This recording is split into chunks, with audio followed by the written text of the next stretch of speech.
Thank you for your grace. Thank you for your mercy. Thank you for your love. Continue just to lead us by your Spirit this morning. Lord, we choose to lay aside our traditions and conditionings and cultural baggage. We choose the Berean mentality. We choose to search the scriptures, to trust you, to lead us into the truth. Yes. So we can know the truth, and the truth sets us free. In Jesus' name we pray. Amen.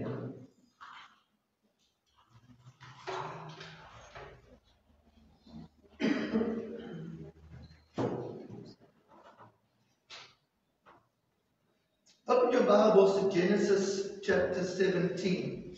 We are still in our series on hope, and last week we spoke about a sacrificial, loving hope. And this morning we're going to deal with the root of God's sacrificial love. And you'll see what it's about. Genesis chapter 17, verse 18.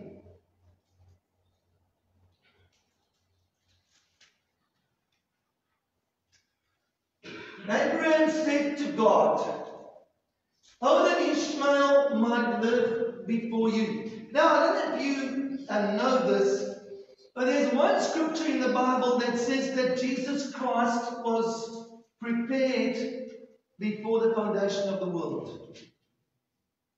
Did you know that? Jesus Christ was prepared before the foundation of the world. In God's mind, Jesus died on the cross before the foundation of the world. The actual event took place in AD 30 to AD 33. Now, when you read these words, Abraham is calling out to God concerning his firstborn son.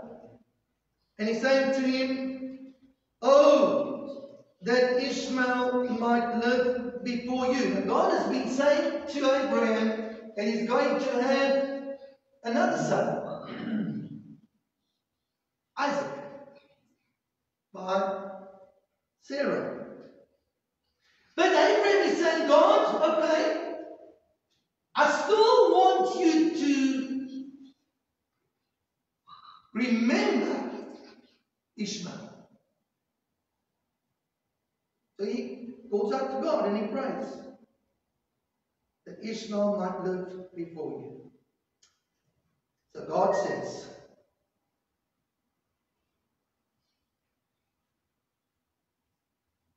verse 19,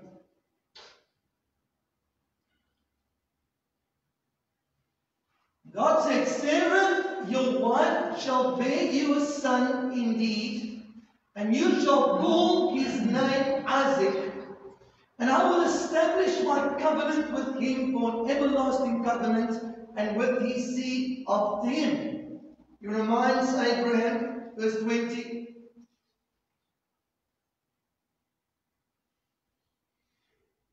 "And as for Ishmael, I have heard you. Behold, I have blessed him." Ishmael wasn't God's perfect will. But God says, "Abraham, I love you. And I'm going to bless Ishmael. I'm going to make him fruitful. And I will multiply him exceedingly. 12 princes shall he beget, and I will make him a great nation." Now, God is operating in foreknowledge. When God says these words concerning Ishmael, in God's foreknowledge, God knows that overnight in 1948, the moment Israel became a nation, the descendants of Ishmael, a blessed nation, fruitful, multiplied, They will surround Israel, and they will want to attack Israel and wipe Israel off the face of the earth. And what you see here is a picture. You see that the very people that God blessed would come against a people that God made a covenant with. And in God's foreknowledge, the very same people that God knew were going to attack His covenant people, He blessed them anyway. You see, this is what Jesus said last week: go out and love your enemies. Because God loves His enemies. You see that? And God's been loving His enemies for thousands of years. God says, Ishmael, I'm going to bless and multiply exceedingly. He's going to have 12 princes, and I will make him a great nation. And yet this nation becomes the enemy towards His covenant people, Israel. Not only that, but just go back to verse 19.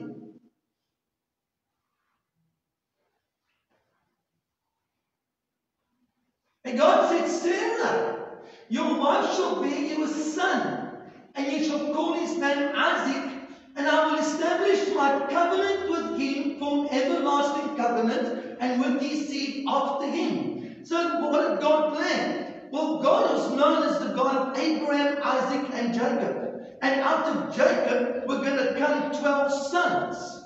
Now God blessed Ishmael, and there were 12 princes. Now God makes a covenant with Isaac, and out of Jacob is going to come 12 sons. And in God's foreknowledge, listen carefully, these 12 sons are going to make up a nation of Israel that are going to rebel, and they're going to sin against God, and they are eventually going to cry out as a nation, crucify him, crucify him.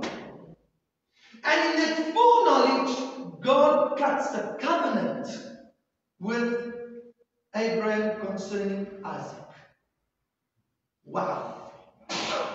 This is the God that we serve. Love your enemies because I love my enemies. I love Israel. When Israel rejected my son, I still love Israel because I made a covenant with Israel. You see that? So, if you go to Ezekiel chapter 16, verse 16. I'm not going to read the whole of chapter 16 to you. You're welcome to go and read it in your own time. And there you will see the relationship that God has with Israel. Ezekiel chapter 16.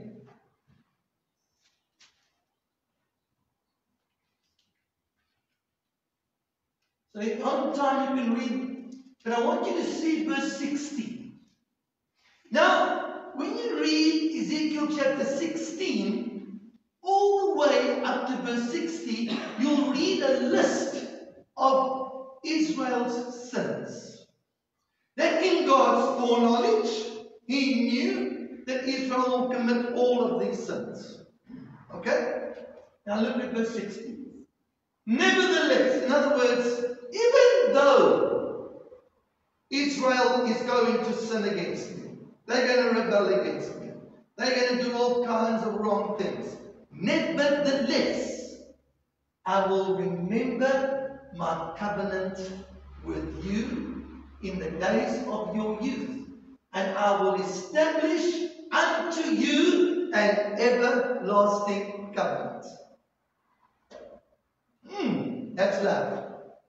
That is love. Now go to Jeremiah chapter 31. Jeremiah chapter 31. We're looking at the foreknown love of God. The foreknown love of God. We operate in after knowledge. We don't operate in foreknowledge. God can't trust us with foreknowledge. If we knew how our future was going to turn out, we would have changed our choices. Jeremiah chapter 31. Now watch this. Jeremiah chapter 31, verse 31. Jeremiah chapter 31, verse 31. 31, verse 31. Behold, the days come, says the Lord, that I will make a new covenant with the house of Israel and with the house of Judah. This is prophecy into the future. Verse 32. Not according to the covenant that I made with the fathers in the day that I took them by the hand to bring them out of the land of Egypt, which my covenant they broke, although I was a husband to them, says the Lord. Verse 33. But this shall be the covenant that I will make with the house of Israel. After those days, says the Lord, I will put my law in their inward parts, write it in their hearts, and will be their God, and they shall be my people. Verse 34. They shall teach no more every man his neighbor, and every man his brother, saying, Know the Lord, for they shall all know me, from the least of them to the greatest of them, said the Lord. For I will forgive the iniquity, and I will remember their sins no more. Now, years ago, I heard this scripture taught, and it was shown to be that this is written to the church. No, this is not written to the church. This is written to a covenant people called Israel. Very specific. The house of Israel and the house of Judah.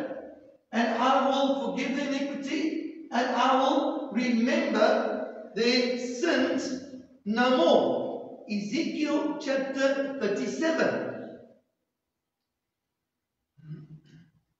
Ezekiel chapter 37.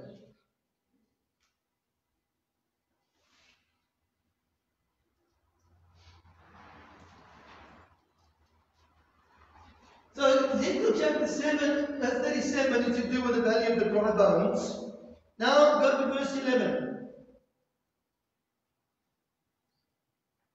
Then he said to me, Son of man, these bones are the whole house of Israel. I've heard this passage preached referring to the church. No, this is the house of Israel. They say our bones are dried up and our hope is lost, we're completely cut off. Now watch. Verse 12. Therefore prophesy. Say to them, this says the Lord God. Behold, I'll open your graves and make you come up out of your graves, my people. I'll bring you back home to the land of Israel. That happened in 1948. The whole valley of dry bones is to do with the Second World War, where there was the Holocaust and they were all just about completely annihilated. Verse 14. Put my spirit in you, you'll come to life. Place you in your own land. Then you will know that I, the Lord, have spoken and fulfilled it, says the Lord. Verse 15. What did the Lord come again to me saying? Watch this. What did the Lord come to me again saying? Now you son of man, take a stick and write on it. So now Ezekiel must do something prophetic. He must take a stick, write on it for Judah and for the children of Israel, his companions. Take another stick and write upon it for Joseph, the stick of Ephraim, and for all the house of Israel, his companions. Reason why 2 sticks is because it was prophetic. Israel had been divided up into 2 kingdoms. Northern kingdom, southern kingdom. Northern kingdom, 10 tribes, southern kingdom, Judah and Benjamin. But here's a prophecy. Look at verse 17. And join them one to another into one stick, and they shall become one in thy hand. Verse 18. When the children of your people shall speak unto you, saying, what does this mean? Verse 19.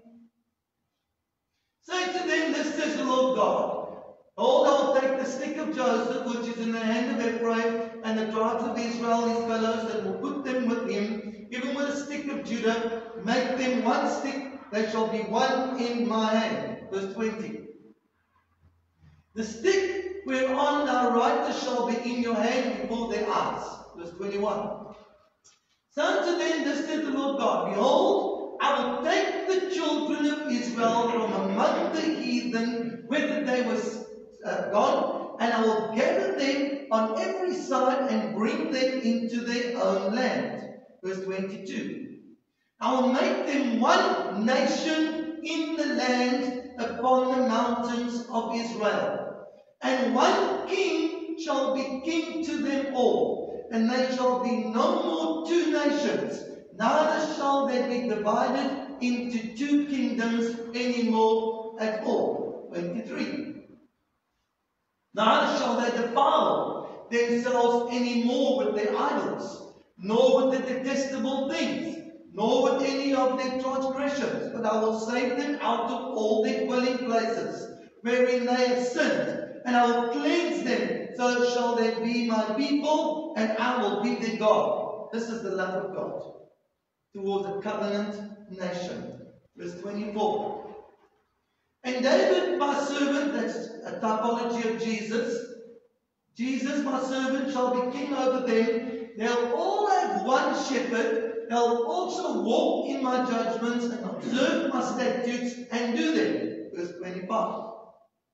They shall dwell in the land that I have given unto Jacob my servant, wherein your fathers have dwelt. They will dwell therein, even they and their children and their children's children forever. And my servant David Jesus shall be their prince, their king forever. Verse 26.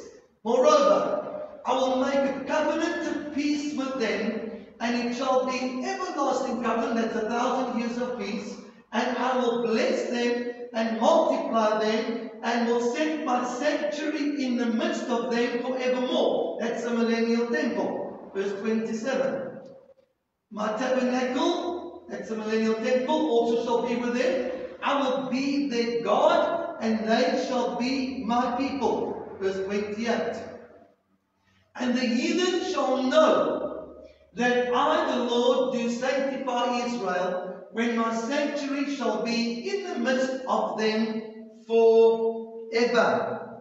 There is a prophecy right from the Second World War all the way through into the 1,000-year millennium of what God is going to do with the covenant people that He loves. And that's what the Muslim world needs to absorb. You're right. You're right. Now, Amos chapter 9 verse 15 is an incredible prophecy. Amos chapter 9 verse 15.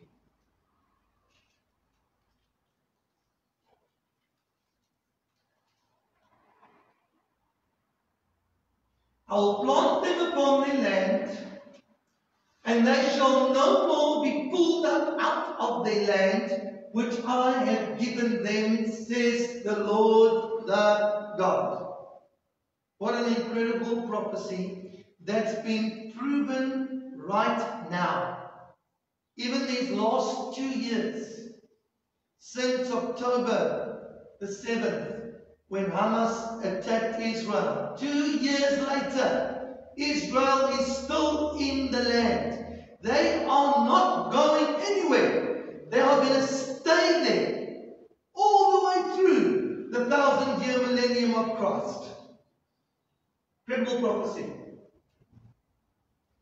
Ezekiel chapter 28. Ezekiel chapter 28. Now what we are seeing is the outworking of a covenant love.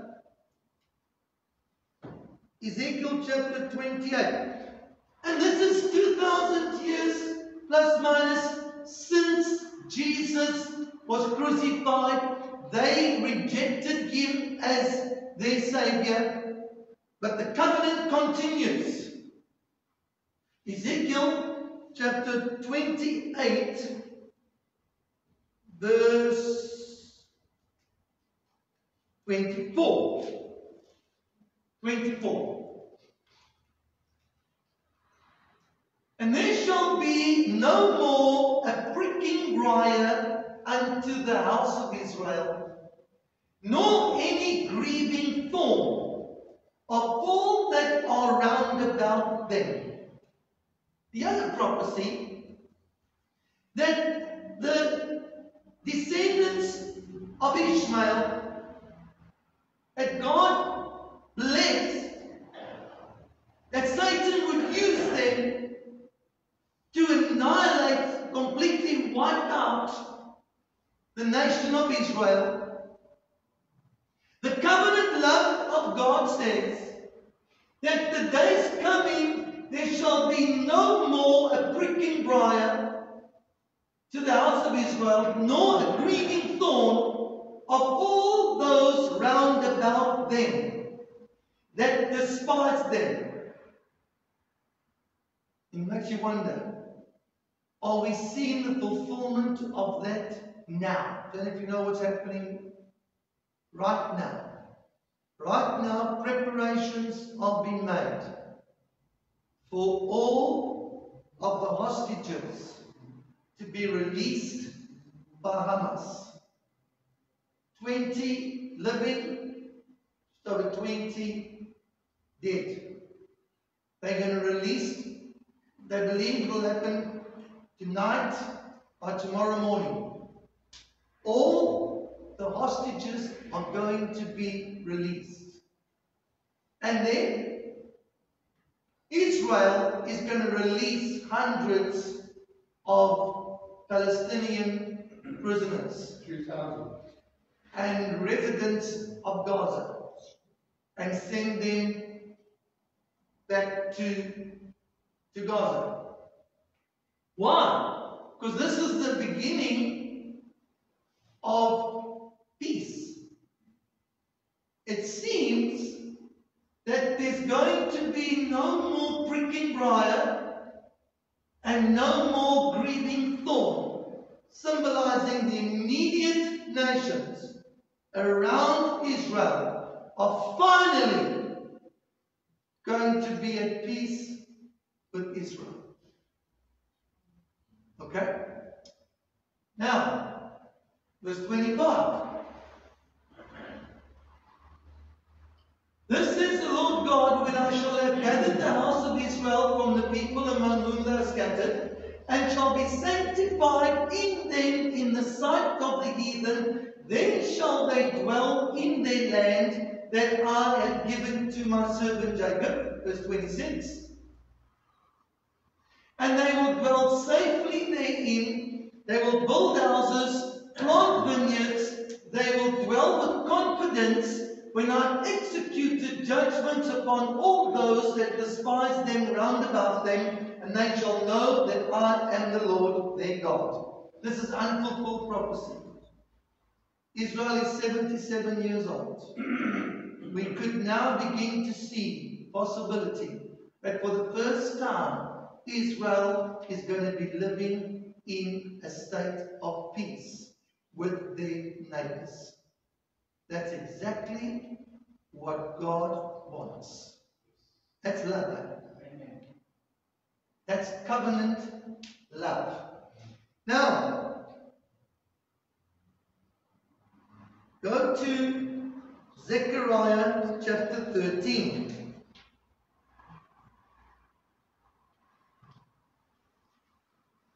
Zechariah chapter 13.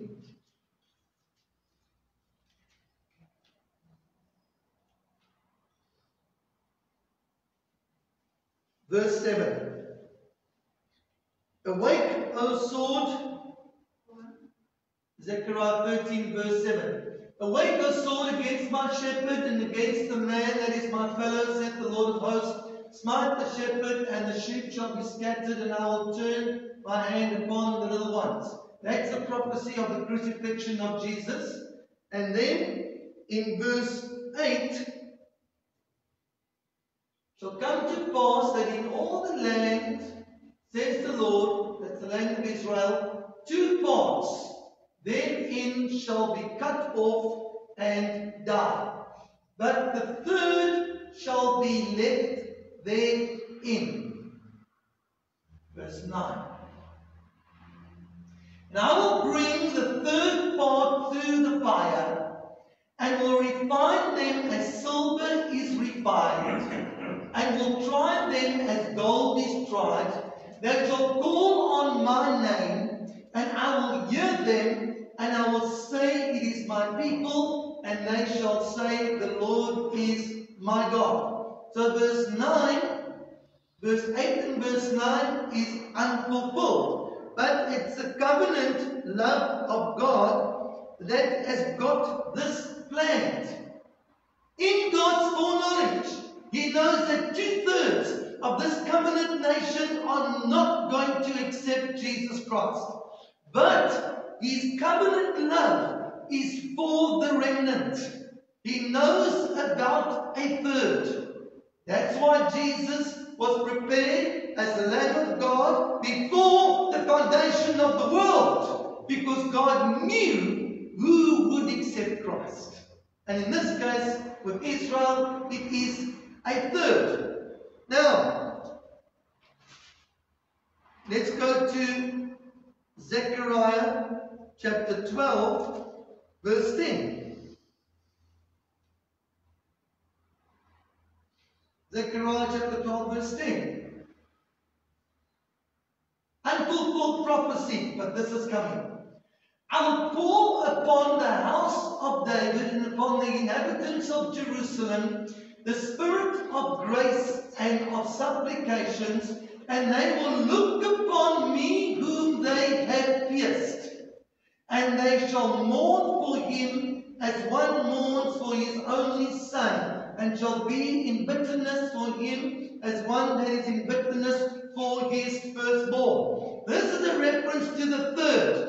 The third are going to flee into Jordan. They're going to be hidden in a place for Petra, Bosra, in Jordan, and they're going to be preserved and watched over by the hand of God for the last 3.5 years of the tribulation period. And then Isaiah chapter 63 verse 1 will be fulfilled. Isaiah chapter 63 verse 1.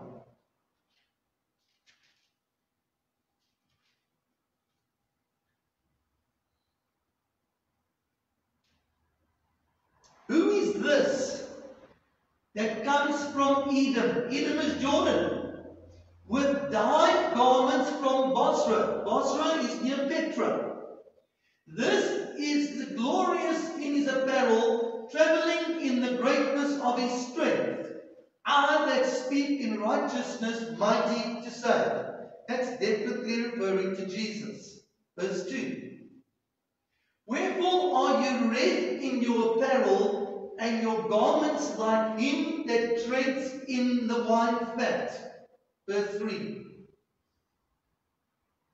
I've trodden the winepress alone, and of the people there was none with me, for I will tread them in my anger, and trample them in my fury, and their blood shall be sprinkled upon my garments, and I will stain all my raiment. Verse 4. For the day of vengeance is in my heart, and the year of my redeemed is come. So, Isaiah sees Jesus covered in blood, coming from a place called Bosra. He is seeing what happens after the Battle of Armageddon. After the Battle of Armageddon, the Battle of Armageddon is described as Jesus trampling the grapes in the wine vat. And after the Battle of Armageddon, Jesus goes to Jordan. He goes to Bozrah, and he goes to fetch the third remnant that are hiding in Petra. And they look upon him whom they pierced, and they repent as a nation. See this. And the replacement theologians don't understand this. That Jesus returns on the Mount of Olives. Why? Because when Jesus returns with us, he's coming back for his covenant people, Israel. Think about that. He's coming for that remnant. He's going to fulfill the covenant. It's an everlasting covenant. They're going to look upon him whom they pierced, they're going to repent, and they're going to go with Jesus into the millennium for 1,000 years. Wow. How awesome is that? Coming to a close. Ezekiel chapter 48. In God's foreknowledge, he saw all of this. Ezekiel chapter 48, from verse 1. Now these are the names of the tribes. This is a future prophecy. These are the names of the tribes. From the north end to the coast of the way of Ethron, as one goes to Hamath, Hazarim, the border of Damascus, northward to the coast of Hamath, for these are east sides, east and west, a portion for the tribe of Dan. This is the rebellious tribe that does not get accepted in the 144,000 in Revelation chapter 7, but they look upon him whom they pierced and in Petra in Jordan, and then they repent and they come into the millennium, and they're the first ones to get land in the millennium kingdom. Continue reading. And by the border of Dan, from the east side to the west side, a portion for Asher. Watch how specific this is. Verse 4. By the border of Naphtali, from the east side unto west side, a portion for Manasseh.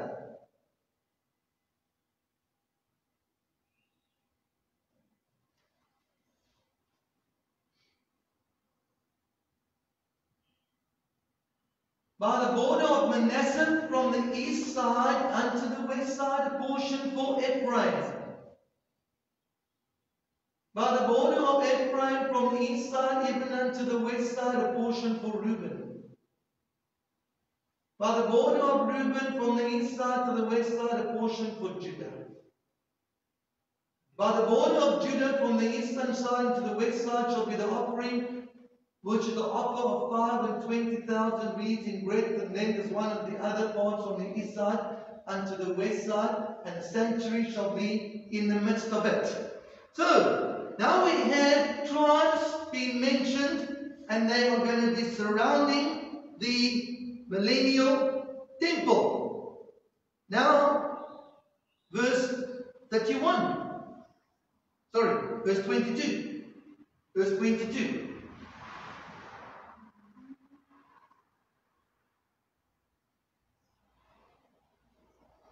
From the possession of the Levites and from the possession of the city, being in the midst of that which is the princes between the border of Judah and the border of Benjamin, shall be for the prince. Verse 23. For the rest of the tribes, from the east side to the west, Benjamin shall have a portion. By the border of Benjamin, from the east side to the west side, Simeon shall also have a portion. By the border of Simeon, from the east side to the west side, Issachar a portion. By the border of Issachar, from the east side to the west side, Zebulun a portion. By the border of Zebulun, from the east side to the west side, Gad shall have a portion. How specific is that? These are the sons of Jacob that made up the nation of Israel. And in God's foreknowledge, He saw the day coming that there would be a remnant, a third, that make up of all the tribes, and they have been assigned land in the millennium.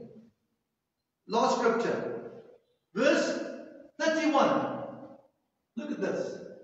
Verse 31. And the gates of the city, that's the millennial temple, shall be after the names of the tribes of Israel. 3 gates northward. 1 gate of Reuben, 1 gate of Judah, and 1 gate of Levi. Verse 32. The gates of the city and the east, at the east side 4,503 gates, and 1 gate of Joseph, 1 gate of Benjamin, and 1 gate of Dan. Verse 33. And at the south side 4,500 measures and 3 gates, 1 gate of Simeon, 1 gate of Issachar, 1 gate of Zebulun. 34. West side 4,500 with their 3 gates, 1 gate of Gad, 1 gate of Asher, and 1 gate of Naphtali. Verse 35. Was round about 18,000 measures, and the name of the city from that day shall be the Lord is there. That's a very interesting verse. There's another passage in the Bible that speaks about gates. Where's that? Revelation chapter 21. In your own time, go and read it. The gates of the New Jerusalem have got all the names. Exactly the same. How's that? Question. When was the New Jerusalem built? Before everything else. And God would have it in His foreknowledge. There was going to be a covenant with a people called Israel. And whenever the New Jerusalem was built, He had the names on every single one of the 12 gates. Wow! That is the love of God. That is the covenant love of God. As He designed the New Jerusalem, He knew that Dan was going to be rebellious, and He put his name on the gate. He knew that Benjamin was almost going to be destroyed because of their rebellion, and He put the name on the gate. He knew the rebellion of the different tribes and how they were going to disobey Him and how many of them are going to reject Jesus Christ, and He put their names on the gate. That's the root of loving your enemies. And we work with after-knowledge. We don't know what God's got in store for our enemies. We don't know that problem family member, that irritating relative, that troublesome friend. Come on, we don't know. But God in His foreknowledge knows. And He brings them across our path. And He says, love them. And I will take your love that you show them, and I will use it to change them. And Israel is the most magnificent example of what God's love can do. Amen. Amen. Let's bow our heads in prayer. Don't give up, man. Don't quit. Don't stop loving. Just keep going. Just keep loving. You never know what the love of God is going to do.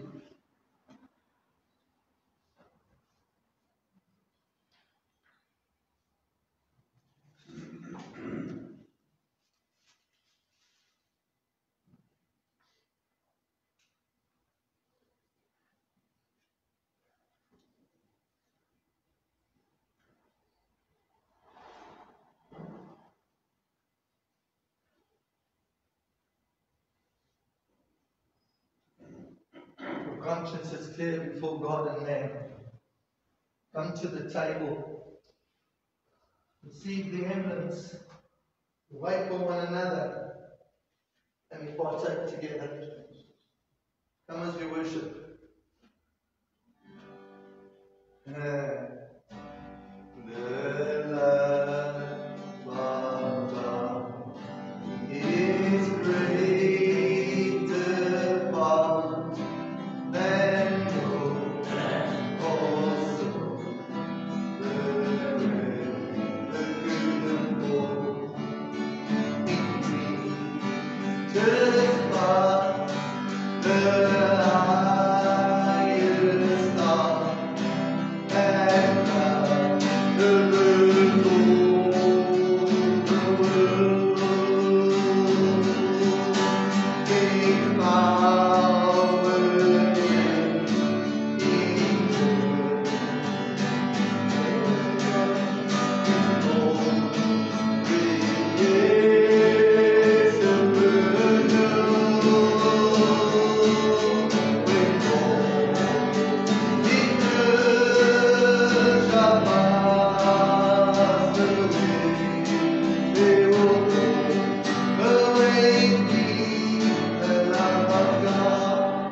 and we need to find the words of that song somewhere. Oh, all right, okay.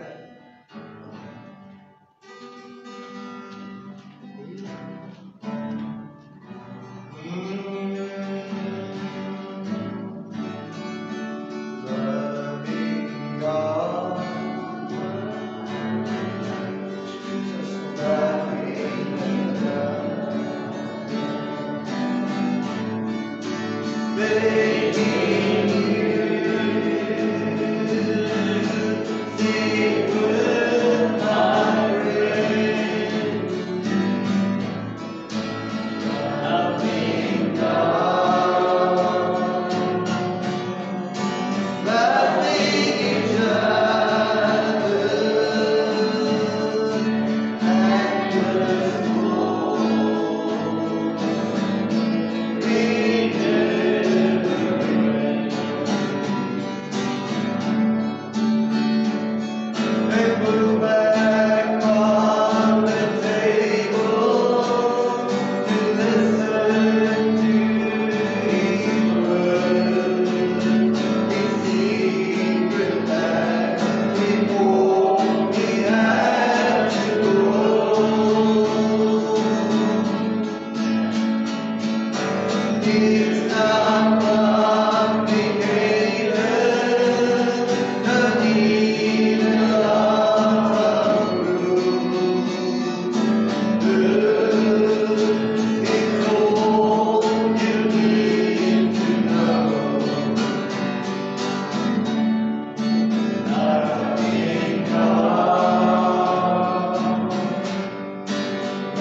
Be reminded of the scripture in Ephesians 1 verse 4 that says, God chose us in Christ before the foundation of the world.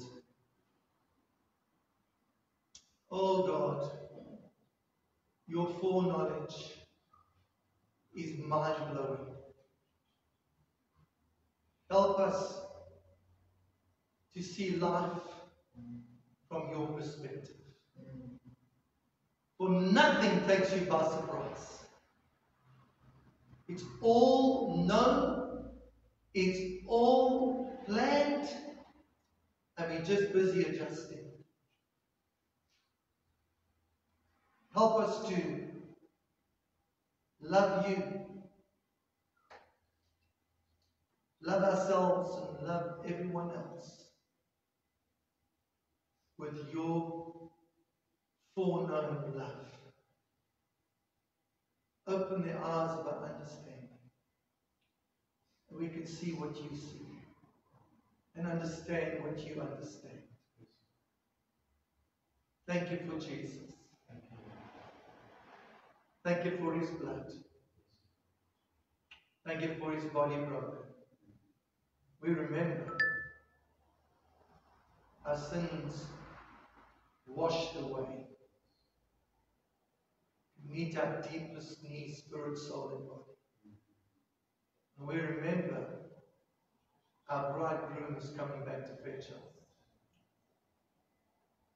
Be with him for all eternity.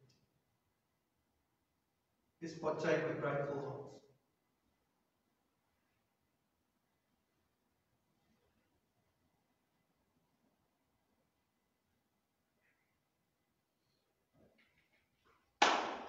Amen.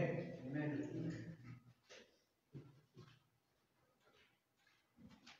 Anybody got a birthday?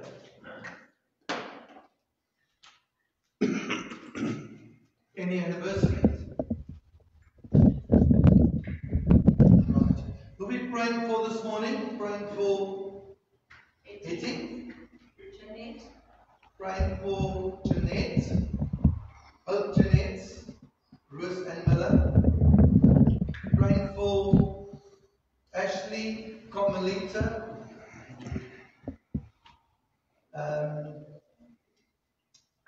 Pastor Benny, Ingrid, pray for Aunt Ida. I was with her on Friday. She's recovering. We resume our services this coming Friday. Team, you ready? Who else are we praying for? Continue praying for Sonia, still struggling with her lungs. Also pray that accommodation will become available for her and her brother Vessel. Pray for Ralph, his family, the funeral is coming Saturday. Pray for Ralph. Ralph's mom passed on. Funeral this coming Saturday. Pray for that. Amor, Angela, TJ, continue praying for them. Who else? our daughter's been going for interviews, just pray that the job does come up. Same with Linda. Continue praying for Linda. She's going for interviews. That time will come up. This time of the year, God can do a miracle.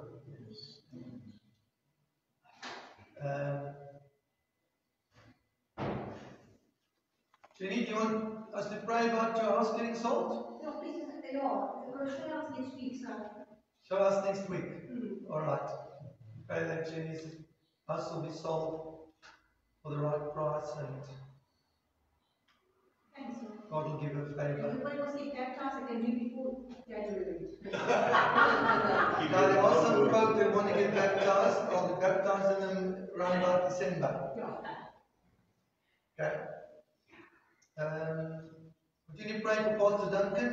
He and his family are relocating in bits and pieces during the month from Port Alfred during the month of October. They will be in their place by the end of October. Anyone else? Pray for me. I'm going to minister in 10 schools as the schools open tomorrow. God will give me wisdom in these schools.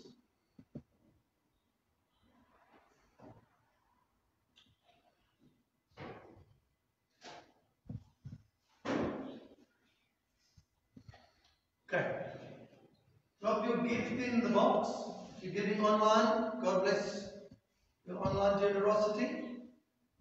You're welcome to have tea and coffee with us at the back and continue fellowshipping. Eric, in the closing prayer. Heavenly Father, we just thank you for our service here today, Lord.